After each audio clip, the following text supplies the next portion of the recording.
Hello. അങ്ങനെ ദേ പൈങ്കിളി സ്കൂളിൽ പോകാൻ തുടങ്ങി കേട്ടോ.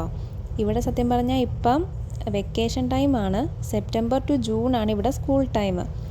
അപ്പോൾ ഇത്തവണ പൈങ്കിളീനെ സ്കൂളിൽ ചേർത്ത് കഴിഞ്ഞപ്പോൾ സ്കൂളായിട്ടൊന്ന് അഡ്ജസ്റ്റഡ് ആവാൻ വേണ്ടിയിട്ട് വെക്കേഷൻ ക്ലാസ്സിനും കൂടെ നമ്മൾ വിടാമെന്ന് വെച്ചു.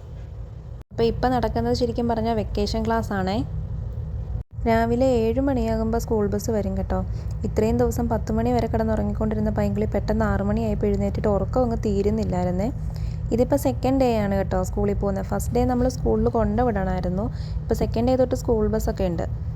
അപ്പോൾ നമുക്ക് രാവിലെ പോകുന്നത് കൊണ്ട് ബ്രേക്ക്ഫാസ്റ്റ് കൊടുത്തു വിടണം. അപ്പോൾ ബ്രേക്ക്ഫാസ്റ്റായിട്ട് ഞാൻ പാസ്തയാണ് കൊടുത്തു വിട്ടതെന്ന്. പിന്നെ രാവിലെ എഴുന്നേറ്റ പടി എങ്ങനെ വിടുന്നതെന്ന് ഓർത്തുകൊണ്ട് ഞാൻ പിന്നെ ഒരു ഗ്ലാസ് പാലും 2 ബിസ്ക്കറ്റും കൂടെ കഴിക്കാൻ കൊടുത്തു കേട്ടോ. പാൽ ഒരു വിധത്തിൽ കുടിച്ചു, പക്ഷേ ബിസ്ക്കറ്റ് കൊടുത്തിട്ട് കഴിച്ചില്ല. ഒരെണ്ണത്തിൻ്റെ പകുതിയേ കഴിച്ചുള്ളൂ, ബാക്കി അവിടെ വെച്ച് കേട്ടോ. രാവിലെ നല്ല മഴയായിരുന്നു പോവാൻ നേരം. ബസ് വരുന്നേരം വരെ പൈങ്കിളിക്ക് യാതൊരു കുഴപ്പമില്ലായിരുന്നു കേട്ടോ. പക്ഷേ ബസ് വന്നപ്പോഴത്തേക്കും ആളുടെ വിധം മാറി, ഭയങ്കര കരച്ചിലായിരുന്നു. ഫസ്റ്റ് ഡേ പോയപ്പോൾ കുഴപ്പമൊന്നുമില്ലായിരുന്നു കേട്ടോ, നല്ല ഹാപ്പി ആയിട്ട് പോയിട്ട് വന്നു. പക്ഷേ സെക്കൻഡ് ഡേ ആയപ്പോഴത്തേക്കും നല്ല കരച്ചിലായിരുന്നു. അങ്ങനെ പിന്നെ ഒരു വിധത്തിൽ ബസ്സിൽ കയറ്റി വിട്ടു.